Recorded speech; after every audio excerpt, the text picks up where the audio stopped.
Hello बच्चों, आज हम एडग्रेड अभ्यास पुस्तिका में कक्षा 6 के विषय विज्ञान के प्रश्नों के उत्तर लिखेंगे।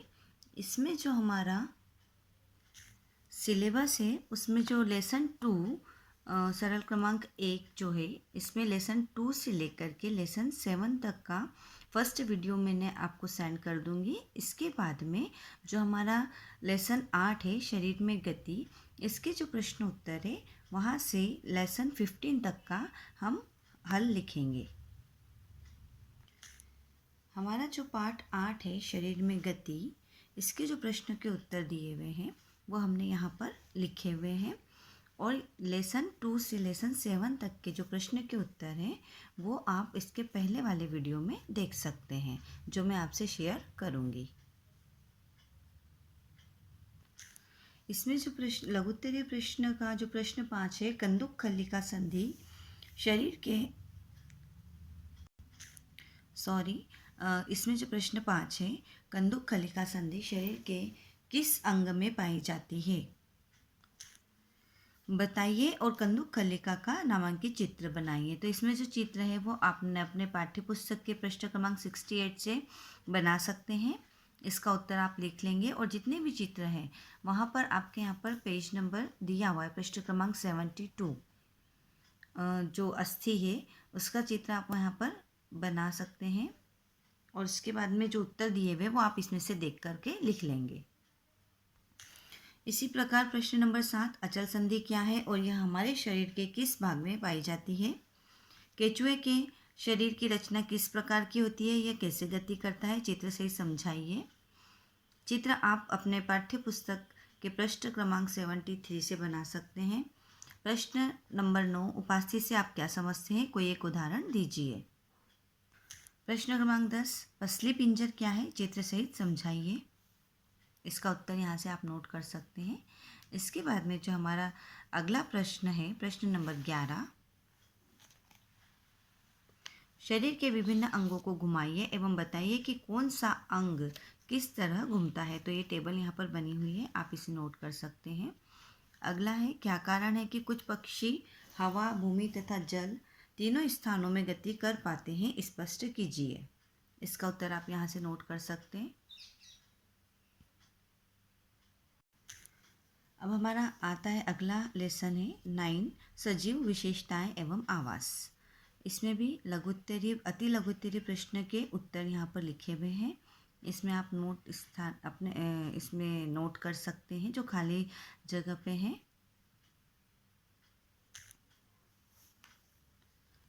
प्रश्न क्रमांक 3, किन्हीं 5 जंतुओं के नाम लिखो जो अपने समान शिशु को जन्म देते हैं एवं 5 ऐसे जीव के नाम लिखो जो अंडे देते हैं।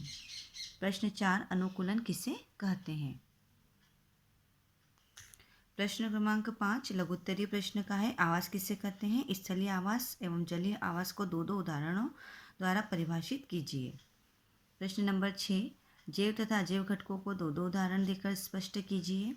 प्रश्न क्रमांक 7, ऊंट के मरुस्थल में रहने के लिए कौन कौन से अनुकूलन आवश्यक है, कोई 4 अनुकूलनों को लिखिए। इसी प्रकार जो प्रश्न के उत्तर दिए हुए वो आप नोट कर सकते हैं इसमें से। ये प्रश्न नंबर 8, जल में रहने के लिए मछली में कौन कौन से अनुकूलन पाए जाते हैं। फिर इसका सी है, वे कौन से अनुकूलन हैं जो जलीय पौधों को जल में रहने हेतु अनुकूलित करते हैं। प्रश्न 9, पर्वतीय क्षेत्र में पाए जाने वाले पौधों की कोई 3 विशेषताएं लिखिए। तो यहाँ पर 3 विशेषता लिखी हुई है। पहाड़ी क्षेत्रों में पाए जाने वाले जीवों की त्वचा मोटी एवं शरीर घने बालों से ढका हुआ क्यों होता है। प्रश्न क्रमांक 10, सजीवों में पाए जाने वाले विशिष्ट लक्षणों को सूचीबद्ध कर किन्हीं 2 लक्षणों का विस्तृत वर्णन कीजिए। तो यहाँ पर हमने पूरे वर्णन लक्षण की सूची करके वहाँ पर 2 हमने लक्षणों का वर्णन किया हुआ है, ये आप नोट कर लीजिए इसमें से। इसके बाद है हमारा अगला पार्ट 10, गति एवं दूरियों का मापन। प्राचीनतम से अत्याधुनिक परिवहन के साधनों के नाम लिखिए। प्रश्न क्रमांक 2 में सरल रेखीय गति हो रही है। प्रश्न क्रमांक 3, किसी वक्र रेखा की लंबाई का मापन किस प्रकार करेंगे। प्रश्न क्रमांक 4, लुढ़कती हुई गेंद में किस प्रकार की गति होती है। फिर लघुत्तरीय प्रश्न, एक समान मापन की आवश्यकता क्यों है। प्रश्न 6 में एक टेबल दी हुई है, इसका आप टेबल नोट कर सकते हैं। प्रश्न क्रमांक 7, इसमें मीटर को सेंटीमीटर और मिलीमीटर में आपको चेंज करना है। प्रश्न 8, वर्तुल गति क्या होती है, उदाहरण सहित समझाइए। प्रश्न 9, लंबाई मापते समय में कौन कौन सी सावधानियां बरतने की आवश्यकता होती है। फिर इसके बाद जो होता है हमारा प्रश्न क्रमांक 10, आवर्ती गति क्या होती है, कोई 5 उदाहरण दीजिए एवं चित्र भी बनाइए।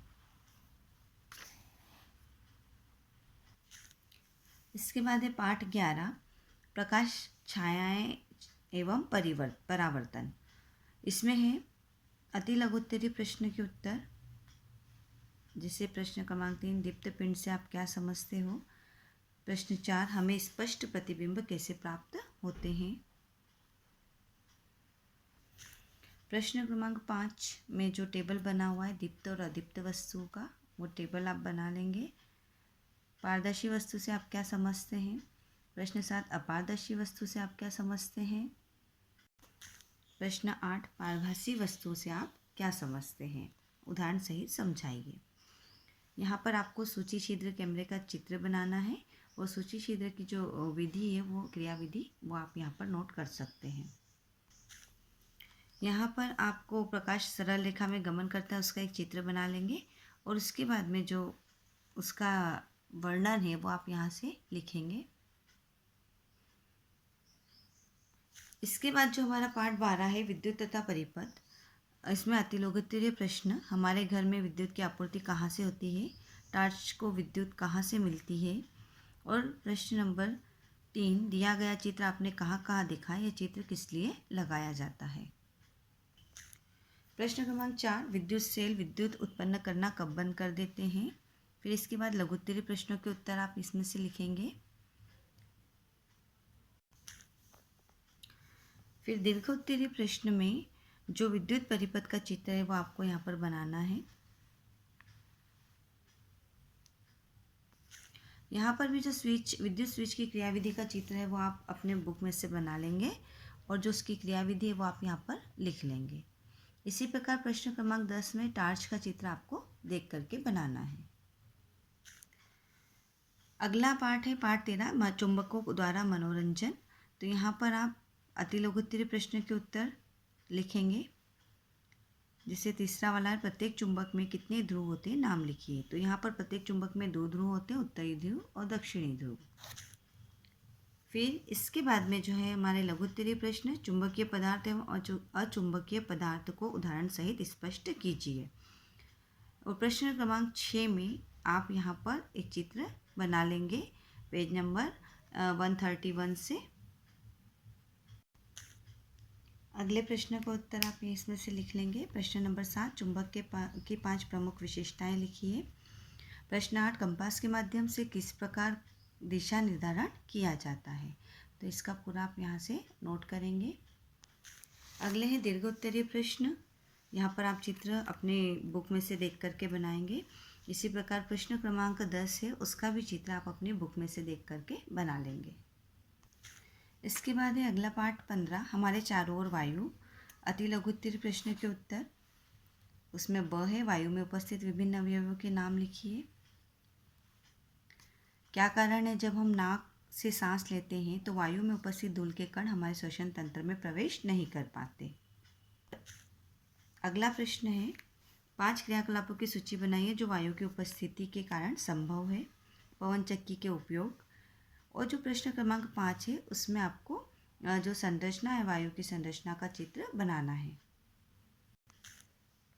इसी प्रकार प्रश्न क्रमांक 6, क्या कारण है कि जमीन के अंदर रहने वाले जीव भारी वर्षा के समय पर ही जमीन से बाहर निकलते हैं। प्रश्न 7, आप कैसे सिद्ध करेंगे कि पानी में वायु घुली होती है। जो वायु के निम्न अवयव के बारे में संक्षिप्त में लिखना है। तो इसमें पहला है अपने पास नाइट्रोजन, सेकंड इसमें दिया हुआ है कार्बन डाइऑक्साइड, फिर दीर्घ उत्तरीय प्रश्न का उत्तर, वायुमंडल में गैसों के आदान प्रदान में पौधे तथा जंतु एक दूसरे की किस प्रकार सहायता करते हैं। फिर हमारा अगला प्रश्न है, क्या वायु हमारे चारों ओर हर जगह उपस्थित है, क्रियाकलाप द्वारा प्रदर्शित कीजिए। तो यहाँ पर आप क्रियाकलाप का जो चित्र है वो पेज नंबर 147 से बना लेंगे और जो उसका जो वर्णन है वो आप यहाँ से नोट करेंगे। इसके बाद हमारा जो है गणित का वर्कबुक चालू होता है, तो वीडियो को आप लाइक, शेयर और सब्सक्राइब ज़रूर कीजिए। Thank you.